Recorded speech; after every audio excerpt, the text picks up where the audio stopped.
Hello, everyone. Welcome to part one of our two-part webinar series, How to Be Successful with Your Premium Membership. Today, we're going to do a really in-depth walkthrough of your profile and your demos. And the reason we're going to do this is because whatever you put on your profile and demos is how we're going to match you with auditions. So the better you have that filled out, the better auditions that we can send you. And obviously the better auditions you're getting, the more likely you are to book those and to make money with your membership. So that is my goal, is to make sure that you guys have everything properly set up. So we're going to get into it. All right, so first up, whenever you log in, you're going to land on your homepage, and it kind of gives you a brief summary of everything that's going on. You can see kind of like some of your stats, the jobs that are hiring right now. It also lands you on your profile wizard, which is kind of basically what I'm doing, but in a more step-by-step format. And then also it shows you how to add a demo, which is super important. And then, of course, it's just got some resources down at the bottom here, like sample scripts to our blog, our YouTube channel, which has lots of really great videos on it. And it links you to coaching just in case that's something that you also need. And lastly, I'll just point you down to the footer here. This has lots of great resources in it too, lots of like good talent to take a look at and use some of the cool things that they're doing that apply to you on your profile. It's got great resources, especially the rates and pricing.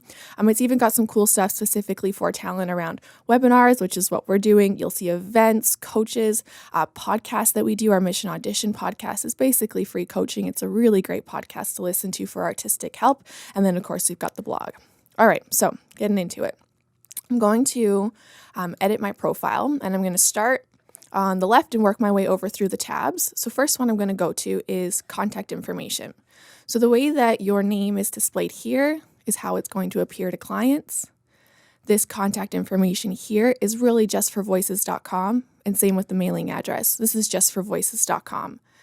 This public address, this is going to be something that's public facing. So like if an account manager in here is casting for LA talent only, then we would be pulling from your public address to understand if you're going to fit the needs of that job posting. But just so that you're aware, it is not for clients to see. It's just for us internally to see so that you don't have to worry about your privacy. And then, of course, we get to time zones, which is very important because we do work on an international, with international clients. So making sure that when you're talking about, hey, are you okay for a directed session this afternoon? Yes, what time zone are you in? It just makes everything so much easier. So if you need to make any changes here, please make them and then hit Save Changes. All right, moving over to your bio. So we're going to get started with the section that dictates what auditions you see. And so what we do is we have a system called Voice Match, and it is a score out of 100. There are 10 fields, and each of those 10 fields are worth 10 points. So the bones of an audition, how we know to send you the basics of the right one, comes from your bio. And the 4 fields that it looks at are voice gender, voice language, category, and voice ages. So it's essentially, a job posting has to have the right gender, language, category, and voice age to be sent over to you. So this way, I'm not going to see, because I don't have child or teen or senior, I'm not going to see any child, teen, or senior jobs. But as soon as I add those ages, then it would start matching me with those categories. So starting at the top, you can choose whatever gender you'd like to receive auditions for. When we come to language, you'll notice here I have English, North American, and English. We like to try and be broad and specific. So broad and specific. If you sound like me, it's a good idea you have to have English, North American, but English is more of a catch-all. So as an example, let's say a client said, I want English, but I want it to have a Spanish accent. Well, the client would post the job in English, and then they would say, oh, I need a Spanish accent on it. And so then you'd be able to go through and say, oh, okay, this job is right for me, this one isn't. But mostly, like let's say you were a Spanish-speaking talent, you would want to have Spanish, Latin American, or Spanish Castilian, and then just the plain category of Spanish. Same thing goes for French. Are you French Quebecois, French Parisian, just like standard French? So you got a couple of those to look through. And the thing that I will be very... I would like to impress upon you guys is you have to remember that you are competing against talent whose native language might be something other than what your native language is. So as an example, I know a little bit of French, but I wouldn't put French on as a language just because, well, one, think of it this way. If you're booked for a job and for a French job, it's going to be heard in France, so they'll know if you're good at doing it or not, and you don't want to have a bad experience with the client, or if you're like not a French talent and then it's in France and everyone's like, oh, this is a terrible commercial because it's not actually genuine. So watch out for that. But also, you're not just doing a 15-second audition; you're reading like a couple of minutes of copy. So you really want to make sure that you think ahead and you only put your native languages or languages you're extremely fluent reading, writing, speaking in this section. Accents, if you're someone who sounds like me, you're going to want to have North American and general US. But if you're not, then you just want to go through this and add whatever accents that you can do.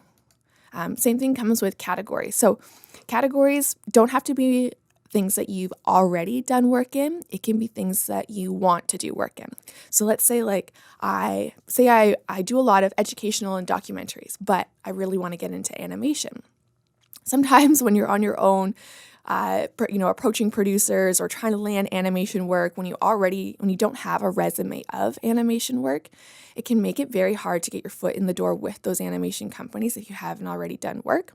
But one of the beautiful things about online casting is that you don't have to have previous experience in that category to do work. And in that way, it's a really cool way to get your foot into industries you might not have contacts in, might not have ever done jobs in before. So put whatever categories you would like to receive jobs in, and know that if you don't like video games, no problem. Take it off and we'll stop sending you video game jobs.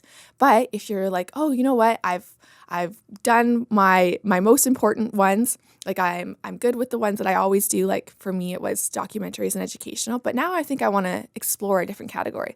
Well, as soon as you add something different, it'll start sending you auditions in that category. It's extremely responsive that way. So you can add them, take them off, whatever you're feeling. The thing that I will say is that business, internet, education, TV, and radio are our most popular categories. So definitely make sure you keep those categories on your bio. And again, that was business, internet, education, TV, and radio. All right, and so for your voice ages, you can see here by clicking the drop down, it's the same thing.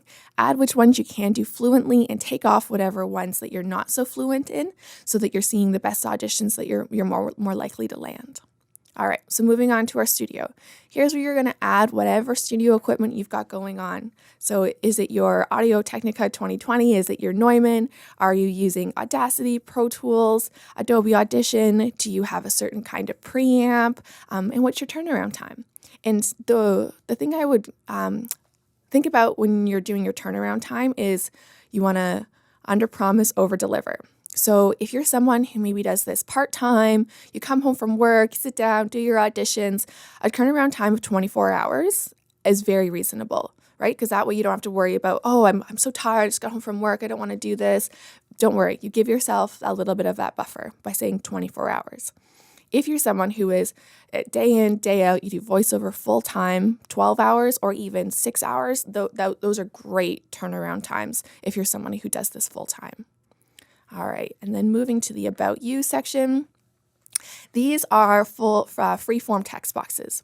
And when a client is looking at your profile, they see a truncated or shortened version of this, where they see the first 3 lines.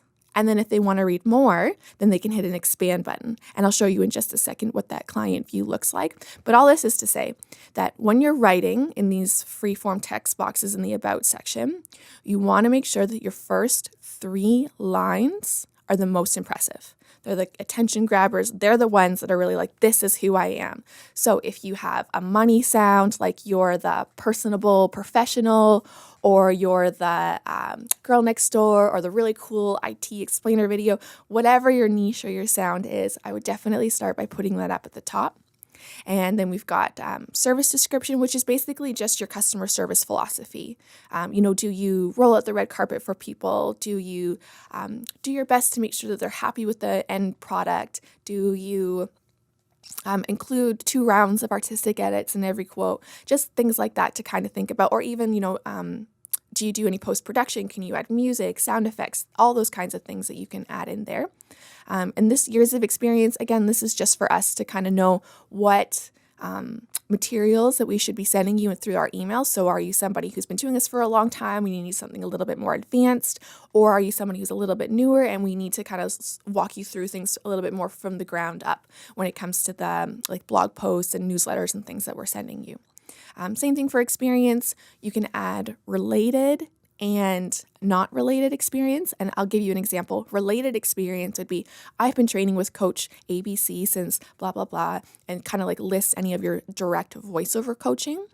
And on an indirect field, like let's say I was a doctor for 20 years and I'm getting into voiceover, you could write things like, doctor, PhD, all that kind of stuff, because there are so many times when we'll have a client who's posting a medical explainer video.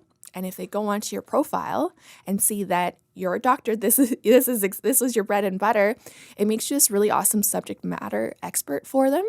And it can give them the confidence, that little extra boost that they're looking for to go ahead and hire you, because you'd be really familiar with the terms. You're used to saying multisyllable words, like your how you carry yourself, all of that would come across in the microphone. And that applies to teachers, people in the healthcare industry, even business professionals, anything that you went to school for, that you've been doing a long time, in radio, all that kind of stuff, indirect and direct experience, you can list in experience. All right, and then client list out any clients that you have, and same thing with education. And keep in mind, especially for those that are a little bit newer to this, that if you don't fill out a section, that's okay. It doesn't show up blank to the client. It simply doesn't show up at all. So it really gives you that freedom not to worry so much about it, to really focus on your auditions, which is what's going to book you work. And then as you start to develop as an artist, then you can start to add to your profile. All right, and then lastly, we come to testimonials. So you can see I just kind of wrote something in here to get us started, but a lot of talent, especially if they're newer to voices.com, but they've been doing voiceovers for a while, will take testimonials from their previous clients and add them here. And it's a really nice way to kind of give new clients that are looking at you that proof that, yes, I've been doing this for a while, I know what I'm doing. Or if you're new to it, that's okay. You're being judged off of your audition first. And so many times people will just go ahead and choose you because you're the best voice for the job, regardless if this is your first audition or your 1000th audition. So don't worry so much if you don't have anything to add here. And again, the same thing with the rest of your about section. As you grow as an artist, you can start to add things here. All right, and if you wanted to add an extra testimonial, it's just simply that process all the way down. And of course, if you make any changes, hit submit. All right, and if you're looking for some good guidance, some good tips on what profiles that are really robust look like, check out the top 100 right here. You can see new voices to the platform, recently hired, our top talent, and it's a great place to kind of see what other people are doing. And obviously you don't want to copy it, but anything you see that you're like, oh, that's kind of cool, or oh yeah, that's totally me. Use that, but put your own spin on it on your profile. All right, so to quickly recap, on your bio, the 4 sections that dictate what auditions you are going to see are your voice gender, language, category, and voice age. All right, and that means that we have 6 more fields for 60% to fill out, and those come from your demos. All right, so I'll just hop over here. And so you can see here that I've got a couple of demos uploaded already, and this is how I want your demos structured. If you have a compilation demo, I want the compilation demo up and I want it titled in the category and saying it's a compilation. And then I also want the individual spots on this demo uploaded as separate demos. So I'll give you my reasoning is that so many clients come to us with the project they need to cast for in their hand. They know the job, they know the sound that they're looking for, they can hear the voice that they're hunting for. So if you only have compilation demos up and the sound that they're looking for is the 3rd or 4th spot and they don't hear it right away, they're going to move on to the next person. So it is in your best interest to have your compilation demo split up into individual spots. Even if you just do something as simple as uploading your compilation into your editing software, chopping all of it up, fading in and out those spots, and then uploading 5, 10, 15-second demos as your individual ones, totally okay. Absolutely okay. Because really, like the purpose of demos on voices.com is to get you invited to auditions, because the auditions are what land you the work. So the more demos that you have, the more individual demos you have showcasing your one voice at a time, the better it is. And really, our stats show that you want to have at least seven demos up on your profile, and you want to have them across a variety of categories. Again, definitely making sure that you have a demo in business, internet, education, TV, and radio. But again, just like with your profile, that doesn't have to happen right away. You want to have probably, I would say, definitely something in business and TV to get started with, or even education or even internet, like really quick. It can be just raw demos that you've recorded in your studio and uploaded here to get you started. Again, because it's not like you're handing these demos that you're creating to a producer or to a talent agent. They're just simply for the purpose of getting you invited to the best jobs possible for your voice on voices.com. If you're sending your demos out to agents or producers, definitely make sure that you've got your best foot forward in those ones, whether you work with someone or you do it on your own. But for the purpose of voices.com, lots of individual demos is fantastic. Okay, and so I will get into this one because I want to kind of show you how I've set up my title and my description. Well, actually, sorry, I don't have a description in this one, but I'll show you what I mean on this one. So search pulls from your demos. So search is going to take a look at your demo title, your demo description, and then down here, which are all of the tags. So you want to make sure that you're giving search lots of ammo, lots to pull from, which means that in your descriptions, you want to be as descriptive as possible, which means lots of adjectives, lots of roles, lots of celebrity sound-alikes, even brand names, like this is a great Ford spot, or like I sound like Sam Elliott, or like Amanda Kendrick, all those kinds of things. That's great. It's great information for our search to pull from. So kind of think of your description like SEO.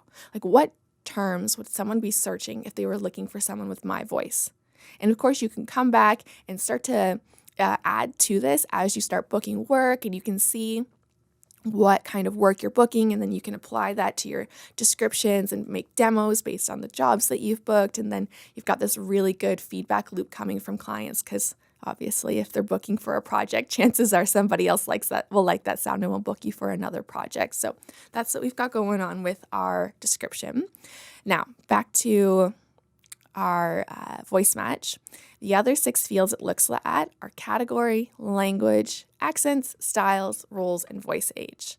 So this means that you want to try your best to fill this out as completely as possible, because if you see here, I'll just take this one off.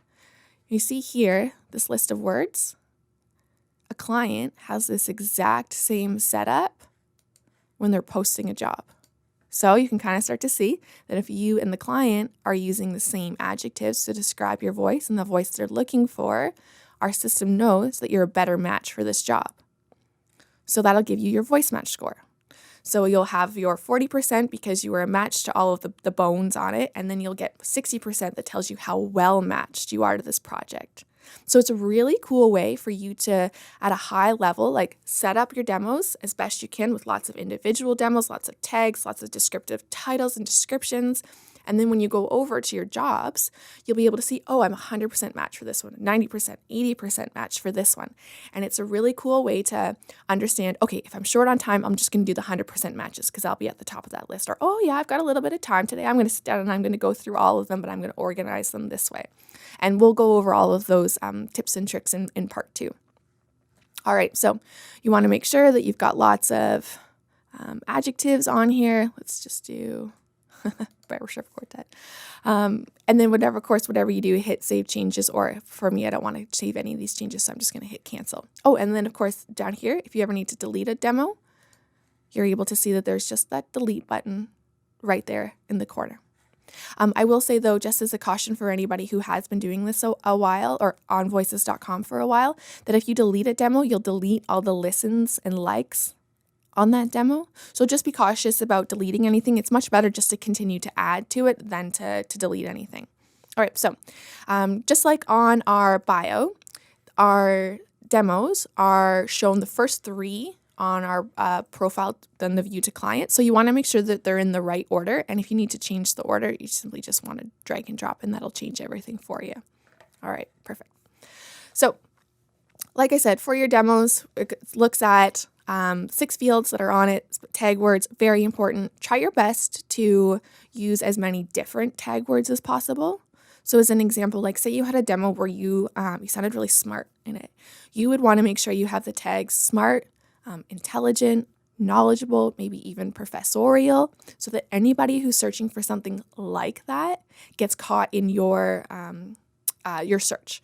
Or even the job posting form. Okay, yes, it'll say, okay, here are the similar tags. Oh, yep, she used one of them. Perfect. I'm going to give her a higher voice match score to this project. I know for some of our talent that have been with us for years and years, and again, you'll work your way up to this as well, but some of our talent who've been with us for years will have like 10, 20, 30, 40 demos because they've just got a bunch of like individual spots. And what they'll do is they'll keep a spreadsheet of where all of those tag words are for each of their spots. So if they come upon a job where they're like, oh man, I would be a fantastic fit for this job, but my voice match score is a little low, they can take a look on the tags that the client used for that project and then make sure that they're somewhere on their demos in the way that it best fits it. All right, so let's hop over to reviews. So when you complete a project on voices.com, it prompts you to review the client and it prompts the client to review you. So you're able to see here reviews that you've received, so that things that people have left about you, and you'll be able to see reviews that you've left about other people. And of course, just like with your profile, over time, it's going to grow and grow and grow. I know some talent who will take the reviews that they've received here and they'll go ahead and copy and paste them into their testimonial section. So it's kind of a nice way to build that up as you go with reviews from other clients. All right, and then we're going to hop over to statistics. So obviously I'm not very active on this account. It's just my demo account. So there's not much to see up here, but this is a really great way for you to kind of see how you're tracking. So you can see your listens, how many people have favorited your demos. And basically with demo favorites, a client can favorite your demo and put it in a playlist. So they can, like even so if they come across your demo and they really like your voice, they just don't quite have a project for you right now, they can favorite it. And then like let's say they found list of all of the Santa Claus demos that they like. Well, come Christmas time, they can send that job posting out to all of their favorite Santa Claus demos. And same thing goes for like their favorite female commercial reads, their favorite male commercial reads. They can have Spanish, they can do whatever kinds of playlists they like. So it's a really cool way to make sure that you're being, you're top of mind for our very active clients. And again, this is another reason that having individual demos is so important, because they don't want to listen to a compilation spot if they just put you in their My Santa Claus playlist. They want to just be able to favorite your Santa Claus playlist or your Santa Claus demo. So make sure that you've got everything separated out. And here you can also see, well, for me, none of my auditions have been liked because I haven't been auditioning, but your liked auditions means your auditions that have been shortlisted by clients. And basically, if someone shortlists you, that's saying, hey, I really like this person. You're on the list of a couple other people that I'm thinking about hiring for this job. And it's a really great way for you as an artist to get feedback from clients. So if you are new and you start to see likes on your auditions, that is a really great sign. It means that you've got good audio and that you're following the artistic direction. And let's say you've done 100 auditions and you haven't seen any likes. That generally means one of two things. You're either not following the artistic direction and it's a performance thing we need to look at, or it means that there's something going on with your audio. It's not professional enough or not clean enough for our clients to be able to use. So luckily, those things are very easily diagnosable. And if you have questions like, hey, I've done 100 auditions, I've got no likes, email support@voices.com and we'll be able to take a look and help you diagnose what's going on there. And then just like with liked auditions, you can see who's favorited your auditions, and it'll say like from search or from a job posting, or it'll say they came across your profile. So it's a really cool way to kind of see where you're getting the most traction. All right, and then lastly, let's jump on over to view profile. So this is when a client lands on your profile, this is the view that they see. So they've got your local time, they've got your reviews, they've got where you're located, and they've also got the special skills out on the side here. So they can really quickly compare your information to somebody else's information. And then, of course, we've got demos front and center. And you'll notice that the order that I have them listed in is the order that they are here. And if they want to see all of them, they can just quickly jump over to the View All section. And then they've got all of them here. And you can even go ahead and click them and see what I've written for the title and, of course, the transcriptions. And we do have the transcription on here because Google really likes words more than audio. So it's an awesome way for us to help you guys get more visibility in Google as well with your demos. All right, and I'm just going to hop back to your profile. All right, and as you can see here, we'll go down and you notice that there's no studio section, there's no education section. It's all not appearing because I left it blank.